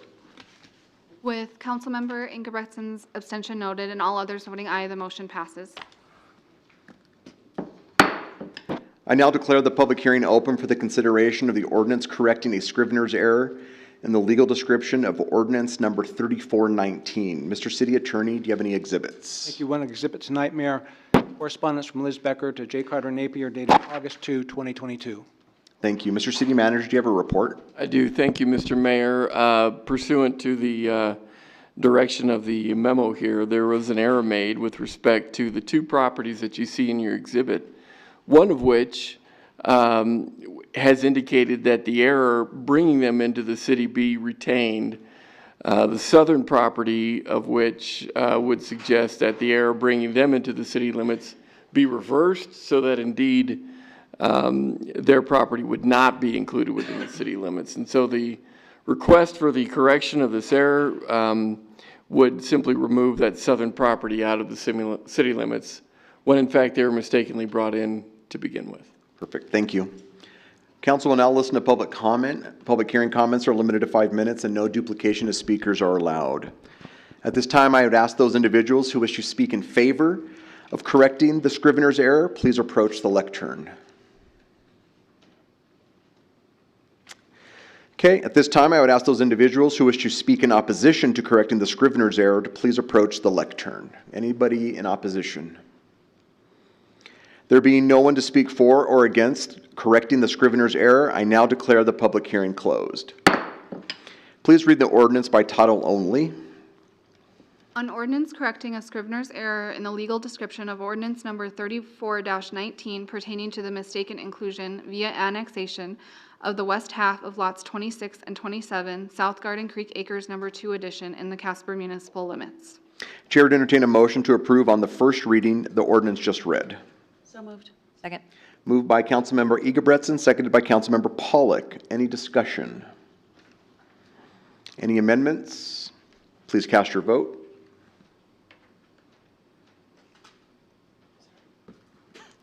Please record the vote. With all members voting aye, the motion passes. Please read the ordinance on third reading by title only. An ordinance amending sections 17.12.070 and 17.105.010 of the Casper Municipal Code. Chair to entertain a motion to approve on third reading the ordinance just read. So moved. Moved by Councilmember Pollock, seconded by Councilmember Gamroth. Council will now listen to public comment. Public comments are limited to 5 minutes and no duplication of speakers are allowed. Anybody that wishes to speak? Okay. Any discussion? Amendments? Please cast your vote. Please record the vote. All members voting aye, the motion passes. Council will now consider consent resolutions. Please read the consent resolutions by title only.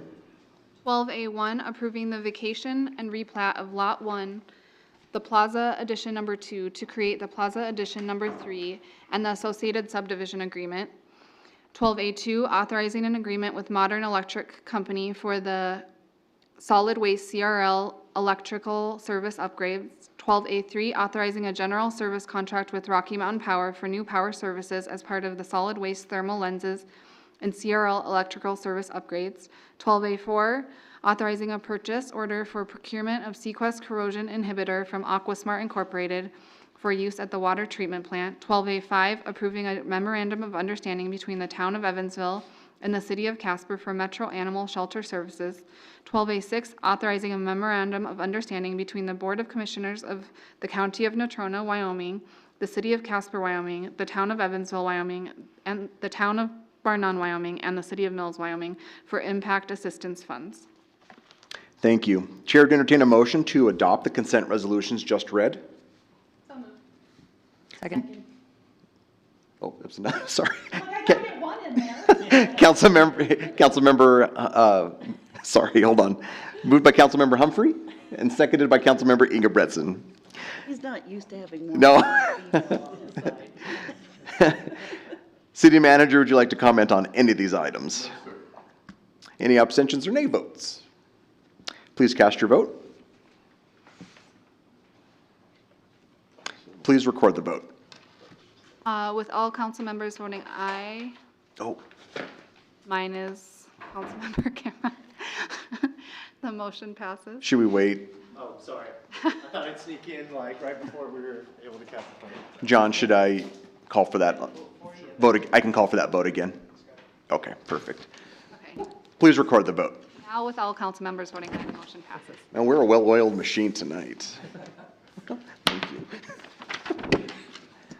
I just heard a voice. It's usually Johnson over there, and then I was like, what the heck's going on? Council will now consider minute action items. Please read the consent minute action titles. 13A1, authorizing the purchase of one new mid-size utility vehicle for use by the Code Enforcement Division of the Community Development Department. 13A2, authorizing the purchase of one new small area mower for use by the Parks Division of the Parks, Recreation, and Public Facilities Department. 13A3, authorizing the purchase of two new front-loading, fully jacked 40-yard sanitation trucks for use by the Sanitation Division of the Public Services Department. 13A4, authorizing the purchase of one new rear-load sanitation truck for use by the Sanitation Division of the Public Services Department. 13A5, authorizing the purchase of one new 64,000-pound tandem axle roll-off truck for use by the Sanitation Division of the Public Services Department. Authorizing the purchase of two new side-loading 27 cubic yard sanitation trucks for use by the Solid Waste Division of the Public Services Department. 13A7, authorizing the purchase of 10 diesel fuel shipments from Homax Oil Company for use in the Casper Solid Waste Division. Thank you. The chair would entertain a motion to approve the consent minute action items just read. So moved. Moved by Councilmember McIntosh, seconded by Councilmember Humphrey. No, Councilmember Ingebretson. I'm going to get this, believe me. Any abstentions or nay votes? Please cast your vote. Please record the vote. With all members voting aye, the motion passes. At this time, we ask council members to bring forward any relevant concerns or items of interest. I'll start with you, Councilmember Pollock. Just thanks to everyone who applied for the open positions and looking forward to working with our 2 new council members. Thank you. Councilmember McIntosh. Thanks for the opportunity to serve. Councilmember Sutherland. Just a couple things. First, there's the 4th annual Kid Fest at Wyoming Center this weekend, so that's free for families, and it's from 10 to 4, so hopefully that offers some fun. I also was wondering if we could revisit the conversation. We got some information about Casper Street. We'd had an individual come in with some concerns about speed, and the information that came back to us demonstrated that the intersection itself isn't causing issues, but I was I was questioning a little bit. I actually feel like maybe there is a speed issue given the nature of that street, so I don't know if there's an opportunity to extend that conversation a little bit further and see if there might be a solution we should look at there, given the information and the data that was sent to us. So if that's okay. And then also welcome. Looking forward to working with both of you. So I want to get clarification. Do you want to have a work session on that? Do you want to have Carter and the staff kind of look into that kind of stuff? Yeah, Carter, I don't know if talking about it during a pre-meeting makes sense, or just getting some more information from Andrew, or I can even have a conversation with him, but whatever you recommend. I don't know if it needs to be a work session, but I'd like to explore that just a little bit more. Mr. Mayor, if it pleases the council, Councilwoman Sutherland brings up a good point, and we could certainly address this in our next pre-meeting. Perfect. And the reason I suggest a pre-meeting, it's a perfect follow-up topic, but also your work session schedules are pretty jammed for the next month. And so if that's okay with all of you, we'd be pleased to be ready for that. Is council okay with that for a pre-meeting topic? Okay, great, thank you. Councilmember Kathy. Well, last 2 weeks ago, attended the CPU meeting. They are looking at, and we will probably be seeing another application for outside utility services, and they approved that, and we're passing it on to us. They were also asking about rate models and things, and kind of went over a little bit of that and how we arrived at those and along those lines. The symphony had a very nice symphony in the park on the 27th with a rock band from Canada, unfortunately, but they played Queen's music, and it was a combination of the 2 of them. I had actually heard of 2 of them. We Are the Champions, and the other one about I Will Rock You. And then it was a very... I'm sorry, I'm just not in that genre. But there was a nice concert anyhow.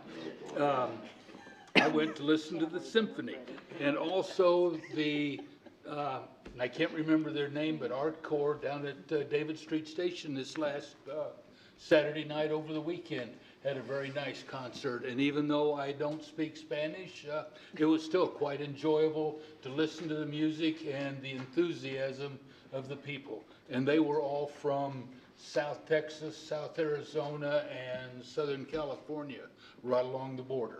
So those were some of the things that have gone on the last couple of weeks. Great. Councilmember Humphrey.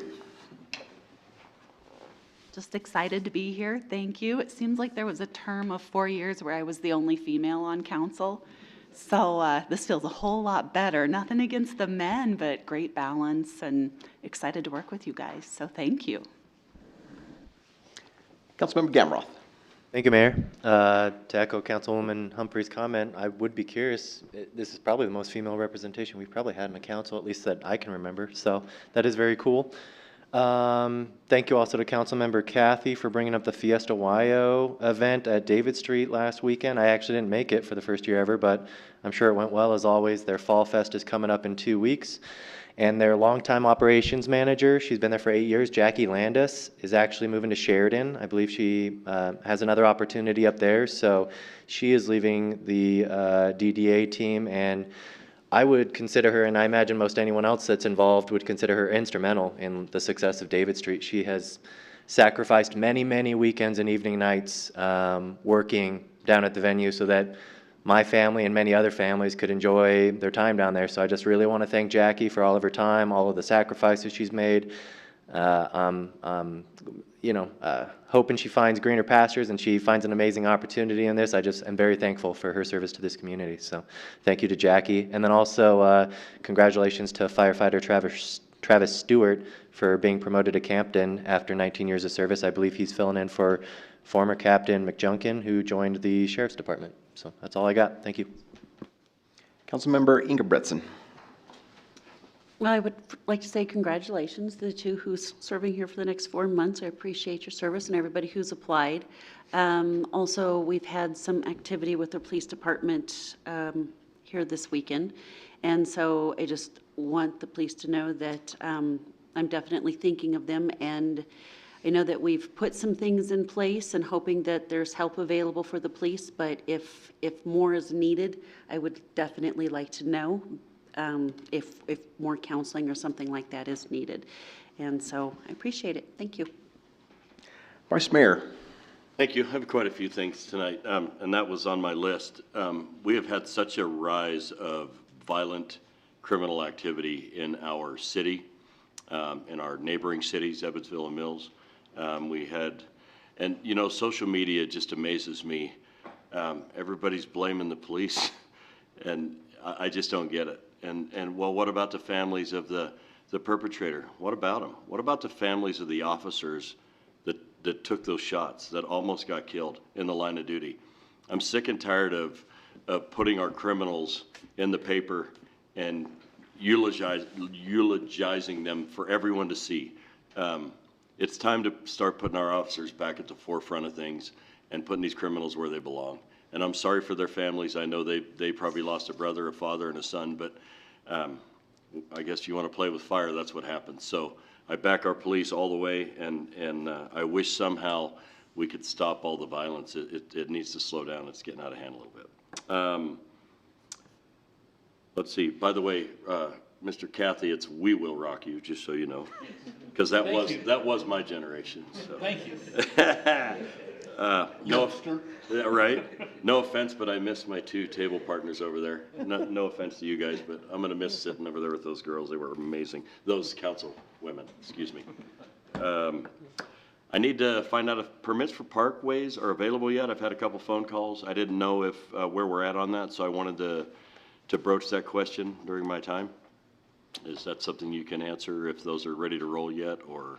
Mr. Mayor, Councilman, I would say they are. Okay, good. Yep. Then I will start forwarding people to the engineering office. Thank you. Thank you. I'd like to welcome you two members and thank you, the council, for the vote of confidence in me. It's very humbling, and I appreciate it. I look very forward to working with Ray. Thursday night, one of the things I hear about our Ford Wyoming centers, they never bring in good acts and blah, blah, blah. Cody Johnson's coming Thursday night. He's one of the hottest, newest country stars on the planet, and he's going to be right here Thursday night. So if you haven't got a ticket, I don't know if there's any available or not, but that'll be a really nice show to see. He's very American. And lastly, Carter, I'd called the city manager, I think it was maybe Saturday or Friday. But anyway, this situation that we have at Poplar and CY is getting to be so ridiculous. I've seen 6 accidents in the last 30 days. And the answer every time is that is a state highway, it's a state intersection. And I don't know if you know where I'm talking about, but when you're heading south on Poplar and you get to CY, there's a Walgreens right there on your right in front of you. There is a lane that goes nowhere. And I have video of 2 motorcycles that are racing to get over and beat this. So they're doing 50 miles an hour in a 25-mile-an-hour zone, trying to squeeze in there. And the car was so angry with him for being in that lane, he was trying to put him into the sidewalk. It was just a mess. It ended up in a real mess. But somehow we've got to get a hold of the state and do something about that intersection. We could turn that lane into another right-hand turn lane, but having lanes that go nowhere and are causing accidents after accidents, I'm just tired of saying it's the state's problem. It's our problem, because it's our emergency services, our police, our fire, our ambulances, and our hospitals that are having to take care of every one of these people. So I'd like to see if we can get something done about that. Other than that, that's all I have. Thank you. Great. Thanks, Vice Mayor. Just a couple things. Again, I just want to welcome our new council members. I know that they've had a long service to the community already, and so it was not, it's not a very enviable spot to be in, to have to just do 4 months. So I appreciate you putting your names out there to do that, to help guide us and to keep it the consistency, to keep us doing that, and working on that. I also look forward to working with Vice Mayor Nell as we continue to move forward and continue to do the city's work. So the next meeting of the City Council will be a work session to be held at 4:30 p.m. Tuesday, September 13th, 2022. In the council meeting room, and a regular council meeting to be held at 6 p.m. Tuesday, September 20th, 2022 in the council chambers. A notice of an executive session to take place at this date and during this meeting was given. We have matters to discuss regarding personnel, land acquisition, and litigation. Therefore, the chair would entertain a motion to adjourn to an executive session, and at the conclusion of that executive session, to reconvene this regular meeting solely for the purposes of adjournment of this regular meeting. So moved. Moved by Councilmember Pollock, seconded by Councilmember Sutherland.